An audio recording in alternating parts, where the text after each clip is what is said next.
So I think, as I mentioned before, Afghanistan shares a border with China. The border is located in this region here, uh, and you can see that the border with China exists right here. Um, it Afghanistan has a lot to offer to China in terms of oil, um, and perhaps enriched uranium, uh, unrefined uranium, but then by extension enriched uranium. But mostly it's a strategic joining with its ally Iran. And both countries desire to make as many nukes as possible. And also, right now, Saudi Arabia is a major place that China is buying quite a bit of oil from, and I'm sure that they want independence from the Saudis. They would rather get their own oil rather than buy from Saudi Arabia. Um, when we look here, the Belt and Road Initiative, as I understand it, is something like debt leveraging. And what it means is that China will come in and they will make massive incentive for a country to put in roads, any kind of infrastructure, ports, whatever. The problem is with that idea, China is extremely predatory because if you can't pay the money back that you owe the Chinese, then they'll take the port or they'll take whatever assets that. Basically, they force countries to sell off any assets, particular that they pick out, and China will be repaid. Um, so they offer the infrastructure deals or whatever kind of deal they offer to countries in which are extremely poor, and they most likely anticipate that they will default on the money that's being lent by China. So they immediately engage in business with those countries and with the knowledge that they will absolutely not be able to pay back the debt in most cases, and then they'll seize whatever assets that country holds that China wants to grab. So, take for example Malaysia. The previous government that was under Malaysia was doing massive deals with with the Chinese Communist Party, and in that way, Malaysia began to lose its autonomy as a nation because of the Chinese influence and business and the Chinese debt leveraging that came as a result of their business dealings. So the new prime minister came in and essentially liberated the country by stopping all trade deals with China. And now I'm generalizing. I'm not privy to the exact how these deals went down, but I do know that the PM essentially halted because he was worried that the China would debt leverage that country. So he put an end to it. So Malaysia is now away from the deals with China. Another example would be the Philippines. The president has done a great deal of talking back and forth, borrowing money from China. And essentially, China may hold the Philippines very, very well now, given the fact that they've been allowed to come in. The Filipinos are borrowing money like mad, not thinking that that money will be leveraged against them because, of course, it will have to be paid back. The Chinese are ruthless in business. They're just, you may look at the Chinese Communist Party as dirty businessmen, dirty and cutthroat, you might say. Trump had the right idea. Trump essentially was going to halt all business with them, and I think they should. He had an excellent idea of canceling all debt to China. Um, So any money that any country owes the Chinese, cancel it as a down payment on COVID is a brilliant idea. And so, if I'm being frank with you, I think that China should be an outcast because the fact of the matter is they are not worthy of the privilege of dealing with world markets because of their economic warfare tactics. And there is a certain honor to be had in dealing in transactions. But as far as I've been able to observe, China have used that privilege to exploit, steal, and enrich themselves in every way, politically, and to put influence and pressure on other countries to do what they want, using that dirty businessman tactic, cutthroat tactics. So you think about it, leveraging the poorest people in the world, the poorest countries. Look at Kenya. Look where they're going. In most instances, they anticipate that these people, like look at Greece, look at Italy, these places have massive debt already that's possessed by China. So they know the Chinese go into the negotiations knowing that they most likely will default on the loans, and they're prepared to exploit them. So now we move to Taiwan. People keep referring to Taiwan as like a major technological hub, which it is. But if Taiwan falls and the Americans do nothing, that'll be a pretense for China to take much more. Now, the Japanese, the South Koreans, I believe the Indonesians and the Australians and India will most likely form the coalition, or they already have, to prevent the South China Sea from falling completely under Chinese domination. One thing that I want to reiterate is that to build some of their islands, as you know, because they're building artificial islands here along the coastline for China's military application, they were stealing sand from the shores of Vietnam and most likely other countries to build their artificial islands here. And I know this because we have relatives that live there that talk about Chinese vessels mining sand from the Vietnam coastline, or just a little bit farther out to sea on the bottom. So, like, I mean, they're in Vietnam waters. That's my point. The fact that there's a border around the country, or that Vietnam is an autonomous nation, doesn't matter to China.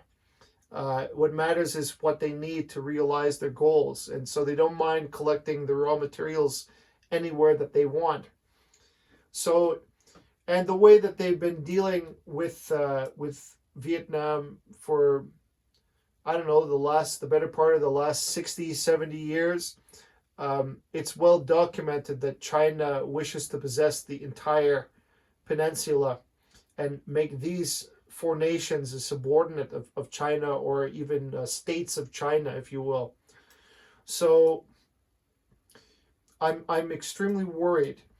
If we're talking about the next great war, Taiwan seems to be a logical place to start. It's an economic powerhouse. It will throw, because of the technology that they're developing, the world's microchips coming mostly from Taiwan, 60%, I believe. It is very dangerous for the Chinese Communist Party to have the technology in their hands.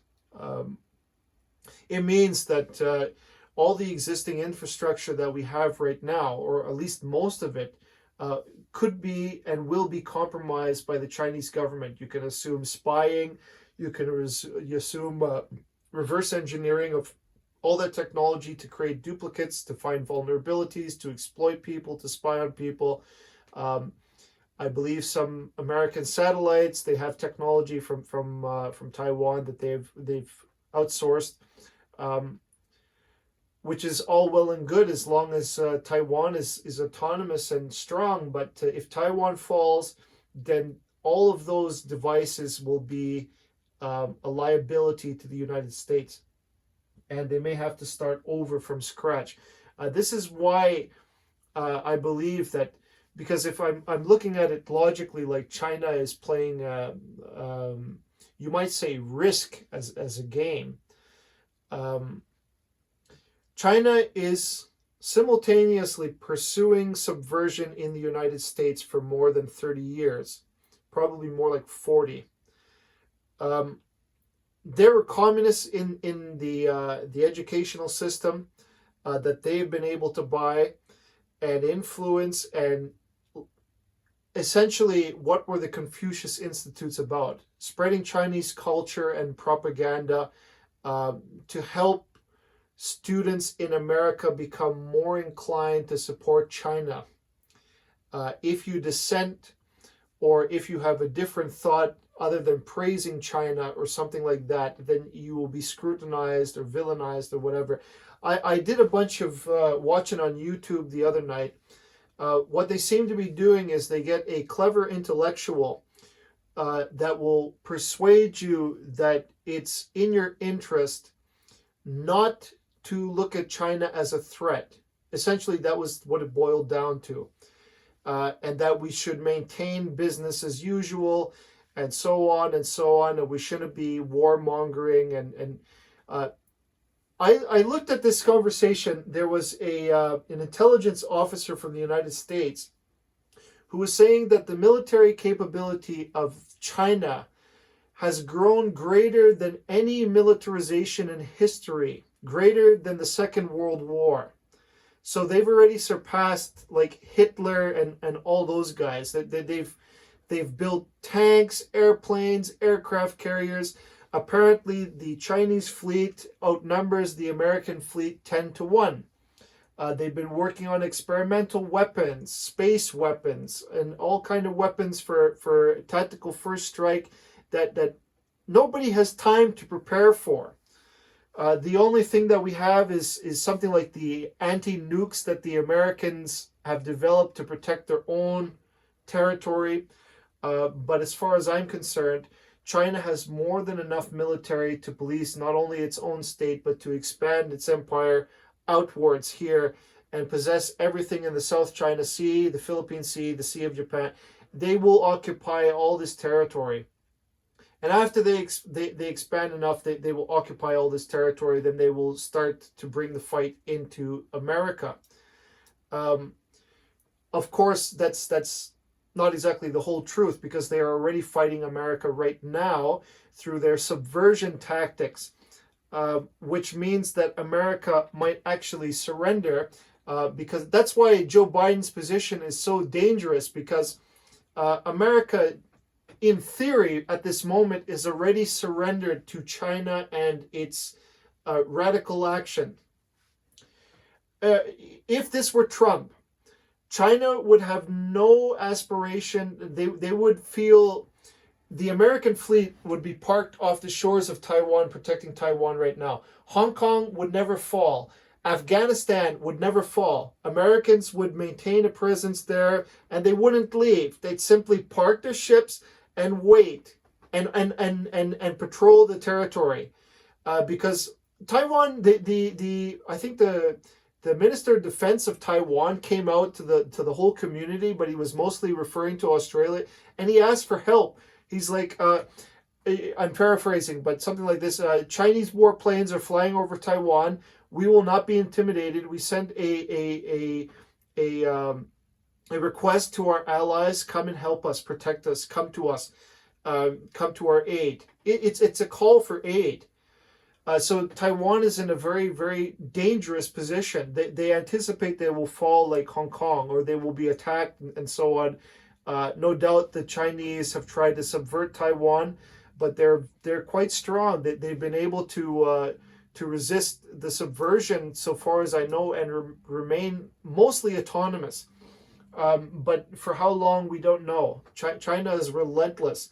So, and if I'm being frank, this is the lowest that the Americans have ever been, because their presence, thanks to COVID, there is a bunch of, I'm sorry about the way I'm phrasing it, there is a massive amount of the American military that are being dismissed from duty, loyal, patriotic, Americans willing to die for their country, because their occupation is in the military, who are being dishonorably discharged for not getting the vaccine.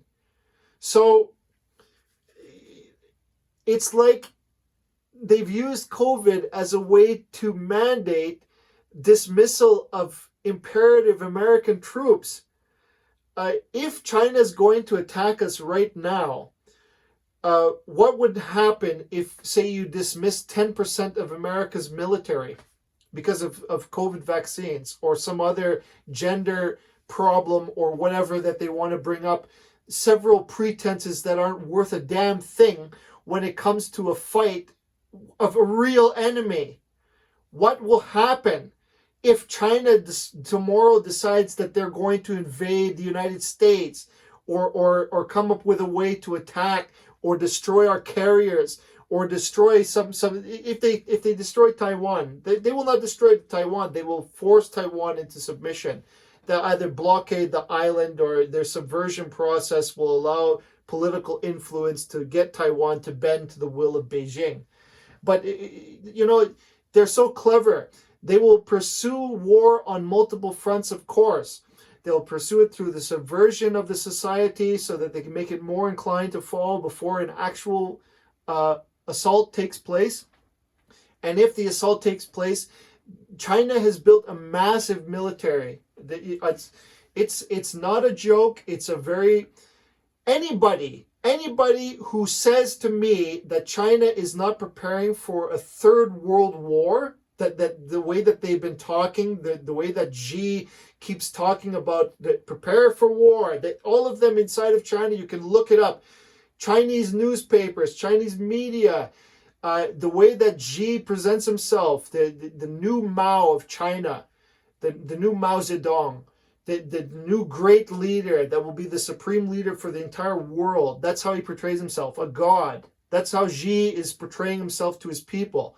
And they have schools of thought and whatnot worshiping Xi as a god.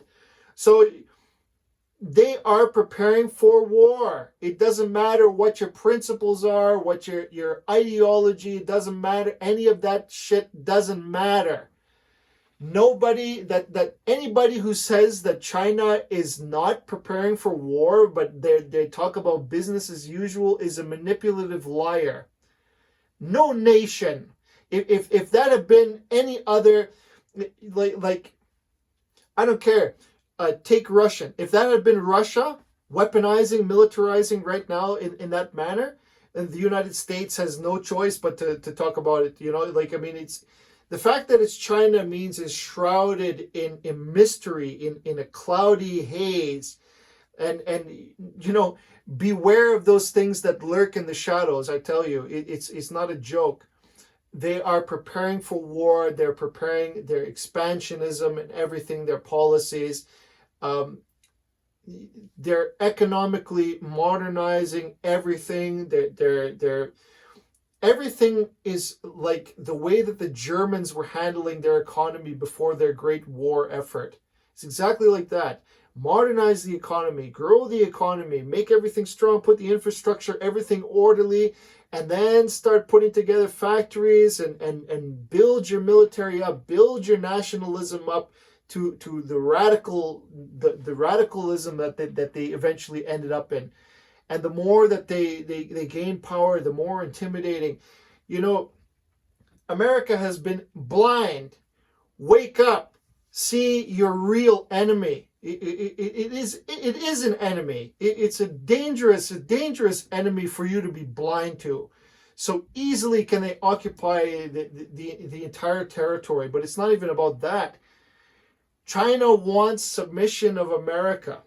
Look at the way that the idiots in government keep talking about, oh, we need to do business with China, we need to be at peace with China, let's not talk about nuclear war with China.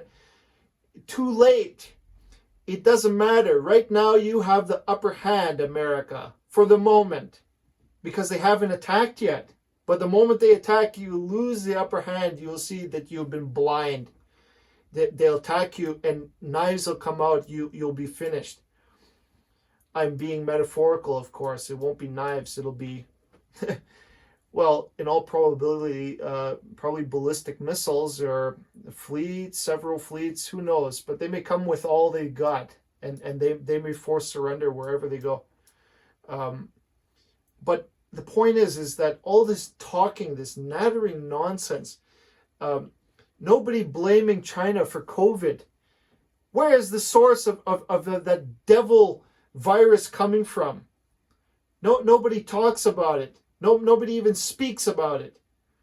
Where does it come from? Who put it out there? Who should suffer the consequences for the havoc it wreaked upon the world? Why on earth is nobody talking about it? Because China is so clever in hiding. They'll burn down the building while at the same time they'll be talking to the media. Oh, we didn't burn it down. We're trying to save the building. That's what they're like. That's what they're like. Japan knows that Japan is on high alert, I'm sure, because the way that they keep talking. Taiwan, again, appealing to its allies, come to our aid. We're in need. Help us.